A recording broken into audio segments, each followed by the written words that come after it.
तो गाइस अभी आ रहा है लेजर्स। अब लेजर्स किसको कहते हैं, लेजर्स कैसे हम लोग बनाएंगे, वो सब कुछ हम लोग सीखेंगे। उससे पहले हम लोगों को सीखना पड़ेगा लेजर्स के बारे में। तो लेजर्स जो कि इसको हम लोग कह सकते हैं एक डिजिटल कॉपी। जैसे डिजिटल नोटबुक हम इस्तेमाल करते हैं ना, ऐसे डिजिटल कॉपी हो गया। जैसे हम लोग स्कूल में कॉपी पे लेके जाते हैं तो वो डिजिटल कॉपी को हम लोग कहेंगे लेज़र। अभी इस लेज़र कैसे बनाएंगे वो तो हम लोग प्रोसेस सीखेंगे आगे जाके। लेकिन लेज़र में कौन कौन सी चीज़ें हम लोग को ध्यान में रखना है, कौन सी चीज़ को कौन सी लेज़र में रखना पड़ेगा, सब कुछ हमको सीखना पड़ेगा। क्योंकि हम जब कंपनी क्रिएट करेंगे तो हमारी कंपनी में जितने सारी चीज़ें हैं, हर एक चीज़, जैसे पेन से लेके मेरे टी शर्ट तक, यहाँ तक मेरे जो बोर्ड है, इस सब का लेज़र बनाना पड़ेगा। मेरे कंपनी में जो कुछ भी चीज़ें हैं उन सब का एक लेज़र बनाना पड़ेगा, अलग अलग लेज़र। अगर मेरे कंपनी में टोटल 100-200 चीज़ें हैं तो 200 चीज़ों को मुझे लेज़र बनाना पड़ेगा। अभी वो जो लेज़र है गाइस, वो लेज़र का अंडर हम कैसे डालेंगे, जैसे लेज़र कैसे बनाएंगे वो हम लोग थोड़ी देर बाद सीखेंगे। कंपनी जब हम क्रिएट करते हैं, जब कंपनी क्रिएट हो जाता है तब दो लेज़र ऑटोमेटिकली क्रिएट हो जाता है। एक होता है कैश और दूसरा होता है profit and loss.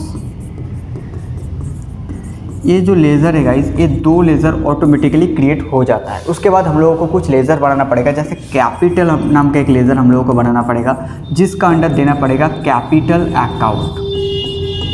Capital account नाम का ग्रुप रहेगा तो मुझे कैपिटल अकाउंट ग्रुप के अंडर ये लेज़र को रखना पड़ेगा, जो लेज़र है कैपिटल। अब कैपिटल का मतलब क्या है, कैपिटल मतलब होता है money invested by the owner to the business. आप ओनर हो, आप अपना पैसा जो है वो आप इन्वेस्ट कर रहे हो, किसके लिए, अपने बिजनेस के लिए। तो आप जो पैसा इन्वेस्ट कर रहे हो अपने बिजनेस के लिए, उस पैसे को, उस इन्वेस्टमेंट पैसे को कहते हैं कैपिटल।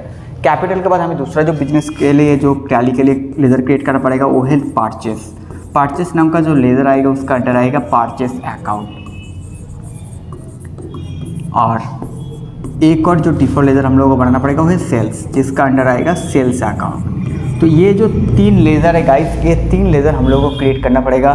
दो तो लेज़र वो लोग बना के देंगे, एक है कैश, एक है प्रॉफिट एंड लॉस। फिर आपको बनाना पड़ेगा capital, purchase and sales. Capital का अंडर आएगा कैपिटल अकाउंट, परचेस का आएगा परचेस अकाउंट एंड सेल्स का आएगा सेल्स अकाउंट। तो ये जो है नॉर्मली आप किसी भी कंपनी, आपके कंपनी का कैटेगरी कुछ भी हो, आपको ये लेज़र पहले बना के रखना पड़ेगा। ये लेज़र बनाने के बाद आप लोगों को अब बाकी चीज़ों का लेज़र बनाना पड़ेगा, जिसका अलग अलग लेज़र का अलग अलग ग्रुप आता है। जैसे एक आता है फिक्स्ड डिपॉजिट, जिसको फिक्स्ड एसेट कहते हैं।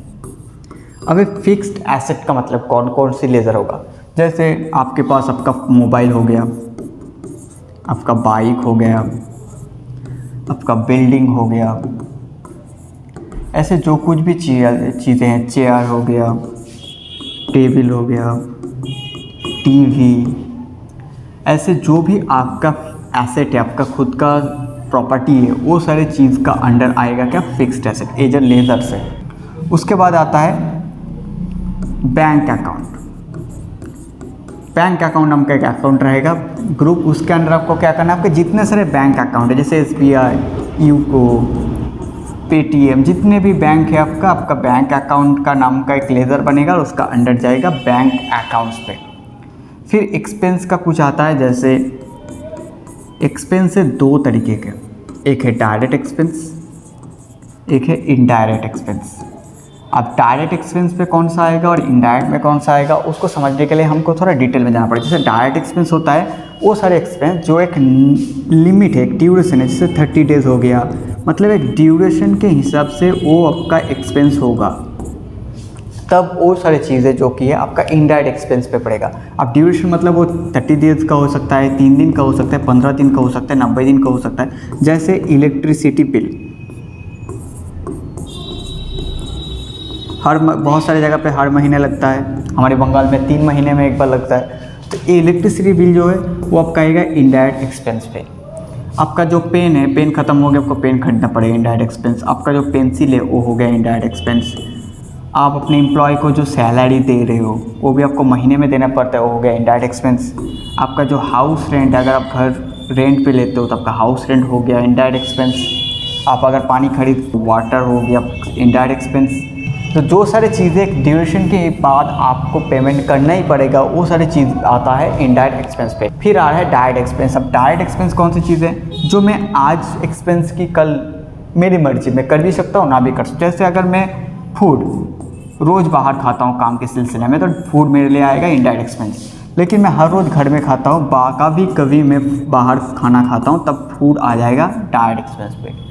मैं अपने काम के सिलसिले में हर हफ्ते मुझे ट्रेन में जाना पड़ता है, तो ट्रेन टिकट होता है इनडायरेक्ट एक्सपेंस। लेकिन अगर मैं कभी कभी ट्रेन में जाता हूँ, क्या अभी आज ज़रूरत पड़ता है ट्रेन में गया, अभी 3 महीने ज़रूरत नहीं पड़ेगा, फिर 4 महीने ज़रूरत पड़ेगा, फिर गया फिर नहीं गया, तो सब कुछ चीज़ें जाएगा डायरेक्ट एक्सपेंस पे। जैसे सैलरी आपके एम्प्लॉय को आप हर महीने दोगे, सैलरी हो गया।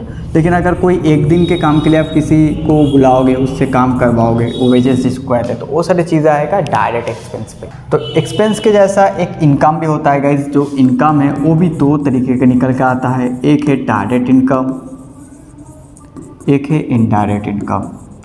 डायरेक्ट इनकम जो आज इनकम हुआ आपका, कल ना भी हो सकता है। इनडायरेक्ट इनकम जो आपको हर महीने या फिर एक ड्यूरेशन के हिसाब से आपका इनकम होगा। जैसे अगर आप एक कोचिंग सेंटर चलाते हो, तो हर 30 दिन के बाद स्टूडेंट्स जो कि आपको इंस्टॉलमेंट देंगे, तो वो जो इंस्टॉलमेंट आया आपका, वो हो गया इनडायरेक्ट इनकम। डायरेक्ट इनकम जो स्टूडेंट है, वो आज एडमिशन हो गया 5 स्टूडेंट, तो हो गया डायरेक्ट इनकम। क्योंकि आज 5 स्टूडेंट जो कि है आपके सेंटर में या फिर आपके कोचिंग सेंटर में एडमिशन लिया है, कल कोई नहीं भी आ सकता है, परसों 2 आके चला गया, तो ऐसे कभी स्टूडेंट आ रहा है कभी नहीं आ रहा है, तो ऐसे हिसाब से एडमिशन आप नहीं कह सकते हैं कि आपके इतने तारीख में इतना एडमिशन होगा। तो सब चीज़ें जो कि डायरेक्ट इनकम पे आएगा। लेकिन आपको पता है कि 30 दिन हो गया, मतलब ये सारे बैच जो कि है, ये सारे बैच हमको इंस्टॉलमेंट देंगे, तो हो गया इनडायरेक्ट इनकम। साथ ही साथ यहाँ पर कुछ उधार भी होता है। जैसे हम लोग बिजनेस करेंगे तो उधारी तो चाहिए, उधारी के लिए उसको कहते हैं sundry creditors and sundry debtors.